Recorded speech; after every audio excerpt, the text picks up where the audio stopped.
सभी भगवत भक्तों को संकटा चतुर्थी, तिल चतुर्थी, गणेश चतुर्थी की बहुत बहुत शुभकामनाएं, बहुत बहुत मंगल आशीर्वाद।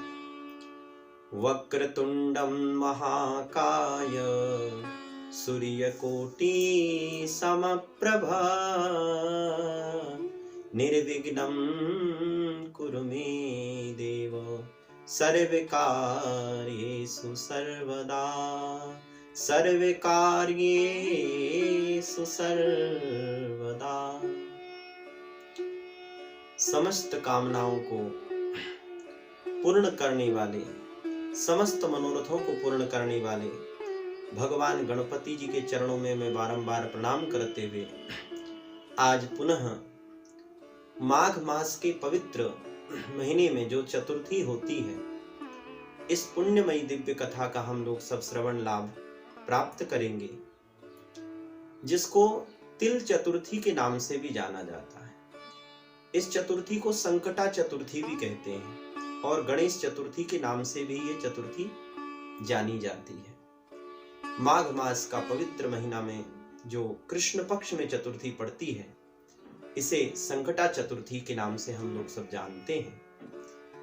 एक समय की बात है कि देवी पार्वती ने अपने प्रिय पुत्र भगवान गणपति जी से पूछा, बेटा, माघ महीने में जो कृष्ण पक्ष में जो चतुर्थी का व्रत किया जाता है, इसमें किस गणपति जी की पूजा होती है और गणेश चतुर्थी का व्रत किस विधि से किया जाता है? भगवान गजानन की पूजा की विधि क्या है? भगवान गजानन के पूजा में किस विधि से भगवान का पूजन करना चाहिए? उसमें क्या सामग्रियों की आवश्यकता होती है? भोग सामग्री, प्रसाद सामग्री में क्या भोग अर्पित करना चाहिए भगवान गजानन को? कृपा पूर्वक आप बताएं। भगवान गणपति जी मुस्कुराए कहने लगे, माता, माघ महीने में जो चतुर्थी पड़ती है, इसको संकटा चतुर्थी कहते हैं अथवा तिल चतुर्थी भी इसे कहा जाता है। इसमें भगवान गणेश जी भालचंद्र के रूप में जो गणपति जी हैं, उनकी पूजा की जाती है, जिनके मस्तक पर सुंदर चंद्रमा शोभायमान है। ऐसे गणपति जी की पूजा करनी चाहिए। भगवान गणपति जी के पूजन में विशेषतया तिल के लड्डू का भोग लगाना चाहिए। तिल के लड्डू में 10 लड्डू तिल और गुड़ से बनाना चाहिए, जिसमें 5 लड्डुओं का भोग भगवान गजानन के सन्मुख अर्पित करके भगवान गणपति जी को भोग लगाना चाहिए और जो 5 लड्डू शेष बच जाते हैं, उन लड्डुओं का प्रसाद किसी ब्राह्मण देवता को दक्षिणा के सहित उसका तिल का दान करना चाहिए, लड्डू का दान करना चाहिए। ऐसे इस व्रत की महिमा है। और इस व्रत के महिमा के बारे में एक सुंदर कथा बताई जाती है कि सतयुग में एक बड़े धर्मात्मी राजा हुए, बड़े सत्यवक्ता, सत्यनिष्ठ, धर्मनिष्ठ राजा हुए, जिनका नाम था हरिश्चंद्र नाम के राजा। बड़े सत्यवादी, जितेंद्रिय, धर्मपारायण, धर्मात्मी राजा थे। उनके राज्यकाल में किसी भी प्रकार का प्रजा को कोई दुख नहीं था। यहाँ तक कि पशु पक्षी भी उनके राज्यकाल में सुख से जीवन यापन करते थे। ऐसे धर्मात्मी राजा। और उन्हीं राजा हरिश्चंद्र के राज्य में एक पंडित जी निवास करते थे, पंडित जी रहते थे, जिनका नाम था ऋषि शर्मा ब्राह्मण। वो भी बड़े धर्मपारायण ब्राह्मण थे। सुंदर धर्मपत्नी थी और एक पुत्र था। कुछ कालांतर समय व्यतीत होने के बाद ब्राह्मण देवता ऋषि शर्मा की मृत्यु हो गई, उनका शरीर पूरा हो गया और उसके बाद ब्राह्मणी ने ही उस बालक का लालन पालन किया। बेचारी ब्राह्मणी भिक्षा मांगती है, भिक्षा में जो कुछ भी प्राप्त हो जाता है, उसी से ही अपने बेटे का पालन पोषण भरण करती। और यह ब्राह्मणी भगवान गणपति जी की महान भक्ता थी, भगवान गजानन का पूजन करती। एक बार की बात, माघ मास में तिल चतुर्थी का व्रत आया और इसी संकटा चतुर्थी में इस ब्राह्मणी ने भगवान गजानन की पूजा की और भगवान गजानन की पूजा करती, उसमें तिल के लड्डुओं का भोग लगाती है। और गणपति जी की जो प्रतिमा है, गोबर से गणपति भगवान गजानन की प्रतिमा बना करके उन्हीं गणपति जी का पूजन करती है। और ध्यान देने की बात यह है सज्जनों, भगवान गणपति जी की पूजा में विशेषतया दुर्वा अवश्य चढ़ावें। दुर्वा के चढ़ाने से भगवान गजानन अतिशीघ्र प्रसन्न हो जाते हैं। जब यह ब्राह्मणी पूजा कर रही थी तो उसी समय इसका जो 5 वर्ष का जो बालक था वो खेलते खेलते आया और भगवान गणपति जी की जो गोबर की प्रतिमा थी उसको गले में लटका करके महाराज और घूमने चला गया कहीं। जब वो घर से बाहर निकल गया तो एक कुम्हार की दृष्टि उस बालक पर पड़ी, क्योंकि कुम्हार ने सोचा कि इस बालक को यदि चुरा लिया जाए, इसका अपहरण कर लिया जाए तो मेरे कार्य की सिद्धि हो जाएगी। उसी समय उस कुम्हार ने जबरदस्ती अनायास बलपूर्वक उस बालक को पकड़ लिया और पकड़ करके जिसमें वह मिट्टी के बर्तन पकाया करता था उसको आवा कहते हैं। आवा जिसमें कुम्हार लोग मिट्टी, घड़े, सुराही, दिया आदि मिट्टी के जो पात्र हैं उसको पकाते हैं, तैयार करते हैं, उसको आवा कहते हैं। तो उस आवा में उस बालक को बलपूर्वक छुपा दिया और उसमें अग्नि प्रज्वलित कर दी महाराज। इधर जब ब्राह्मणी ने अपने बालक को देखा कि मेरा बालक कहीं दिखाई नहीं दे रहा है तो चारों तरफ जो है विचरण करने लगी, घूमने लगी, इधर उधर देखने लगी कि मेरा बालक कहां चला गया। रोने लगी, बिलखने लगी, बहुत दुखी हुई, अत्यंत शोक से संतप्त होकर के वह ब्राह्मणी एकदम मूर्छित हो गई। इधर कुम्हार ने सोचा कि अब तो मेरा कार्य सिद्ध हो जाएगा। और जब प्रातः काल उस कुम्हार ने और उस आवे को खोल करके देखा तो वहां पे क्या था, वहां तो अग्नि नहीं थी, अग्नि की जगह में महाराज जल ही जल भरा हुआ था। कमर तक पानी देख करके कुम्हार आश्चर्यचकित हो गया कि मैंने तो इस आवे में अग्नि प्रज्वलित की थी मिट्टी के बर्तनों को पकाने के लिए, और यहाँ तो पानी ही पानी है। बड़ा आश्चर्य हुआ कुम्हार, आश्चर्यचकित रह गया वह कुम्हार। और इस घटना को जाकर के उसने अपने राजा को सुनाई कि महाराज मैं क्षमा चाहता हूं, मुझे क्षमा करना, मेरे से बहुत जघन्य अपराध हो गया, मैंने बहुत बड़ा अपराध किया है, मैंने एक बालक की हत्या करने की प्रयास किया महाराज, मैं ऐसा नहीं करना चाहता था, परंतु क्या करूं, मेरी एक पुत्री है महाराज, बेटी है जिसका विवाह मुझे करना है। आज वर्षों व्यतीत हो गए मुझे मिट्टी के बर्तन पकाते पकाते, कभी मेरे बर्तन ठीक से पक ही नहीं पाते, हमेशा कच्चे रह जाते हैं।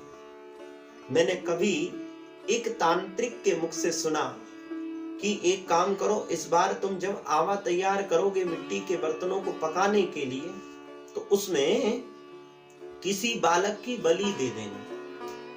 यदि तुम उस बालक की बलि दे दोगे तो अब की बार जो तुम्हारा घड़े हैं, मिट्टी के बर्तन हैं, वह ठीक से व्यवस्थित पक जाएंगे। ऐसा लोभवश आकर के मैंने सोचा कि ब्राह्मण ऋषि शर्मा तो अब रहे नहीं, अकेली विधवा ब्राह्मणी है, ठीक से बच्चे का पालन पोषण भी नहीं कर पाती, भिक्षा मांगती है, कभी भिक्षा मिलती है, कभी भिक्षा नहीं मिलती, और भिक्षा मांग करके जैसे तैसे इस बालक का लालन पालन भरण पोषण कर रही है।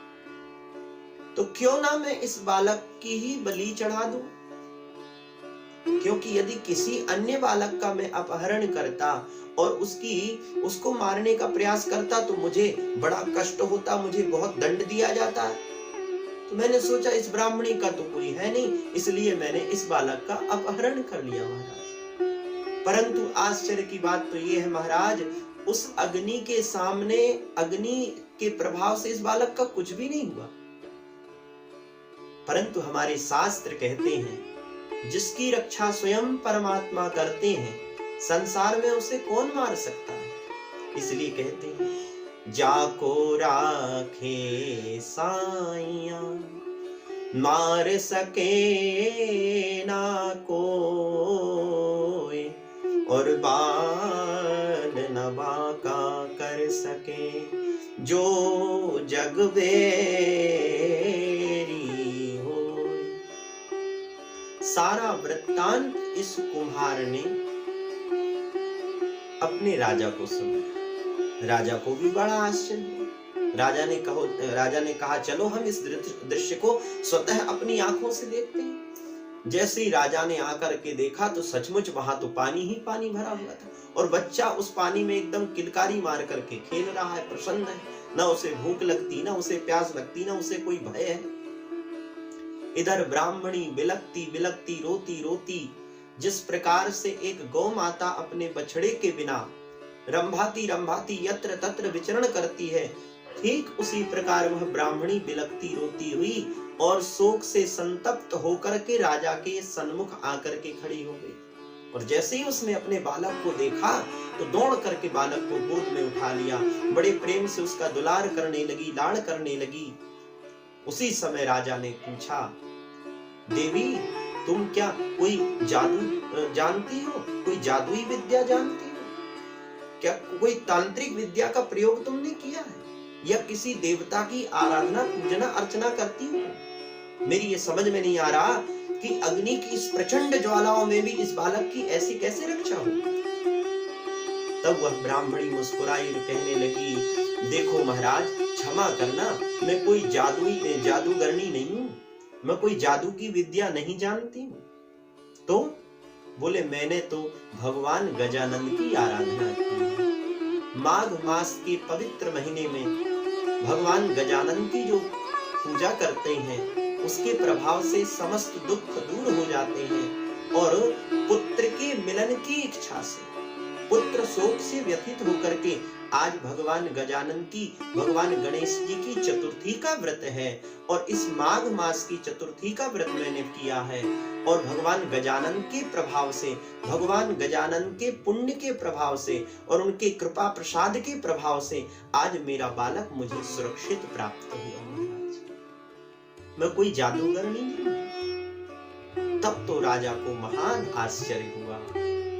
उसी समय महाराज हरिश्चंद्र ने अपने राज्य में यह घोषणा करा दी कि आज से प्रत्येक महीने की जो चतुर्थी है इसमें सभी भक्त लोग, सभी प्रजा के जितने भी प्रजा के लोग हैं सब भगवान गजानन का ही पूजा करेंगे, भगवान गणेश चतुर्थी का ही व्रत करेंगे। जो भगवान गजानन समस्त मनोकामनाओं को पूर्ण करने वाले हैं, सिद्धि बुद्धि के प्रदाता हैं, समस्त इच्छाओं को पूर्ण करने वाले हैं, ऐसे भगवान गणपति जी की सब लोग पूजा करें, सब लोग अर्चना करें, सब लोग वंदना करें। ये मेरी घोषणा है, ये मेरा आदेश है। राजा ने सबको ये आदेश दिया। समस्त प्रजाओं ने मिलकर के भगवान गजानन का विधि पूर्वक पूजा किया।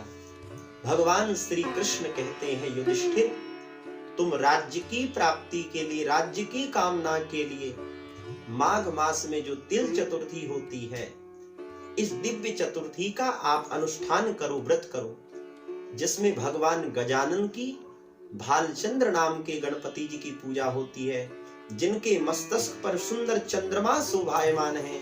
ऐसे भगवान गणपति जी की आराधना करनी चाहिए और गणपति जी को प्रसाद में, भोग में विशेष करके तिल और गुड़ के लड्डू चढ़ावें। इसकी विधि इस प्रकार है, तिल और गुड़ के 10 लड्डुओं को बनाना चाहिए, उसमें 5 लड्डुओं का भोग भगवान गजानन को लगावें और 5 लड्डुओं जो बच जाते हैं शेष, उसको किसी श्रेष्ठ ब्राह्मण को दक्षिणा के स्वरूप में और वो लड्डुओं के साथ दक्षिणा अर्पित करते हुए ब्राह्मण को भेंट करनी चाहिए। और जो 5 लड्डू हैं उन्हीं का प्रसाद ग्रहण करके इस चतुर्थी का व्रत का अनुष्ठान करना चाहिए। ऐसे भगवान गणपति गजानन की महिमा है। आइए भगवान गणपति के दिव्य नामों का गान करते हुए मैं अपनी वाणी को विश्राम करूं। ओम गं गणपतये नमो नमः, श्री सिद्धि विनायक नमो नमः, श्री अष्ट विनायक नमो नमः, बोलो गणपति बप्पा मोरिया। ओम गं गणपतये नमो नमः, श्री सिद्धि विनायक नमो नमः, श्री अष्ट विनायक नमो नमः, बोलो गणपति बप्पा मोरिया। अभी बहुत से लोगों के मन में ये सवाल उठ रहा है कि भगवान गणेश चतुर्थी कब मनाई जाए।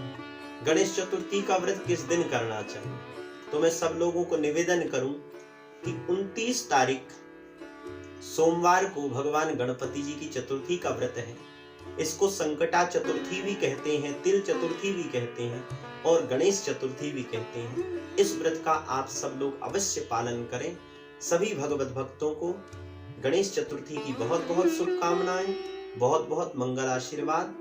बोलिए गणपति गजानन भगवान की जय।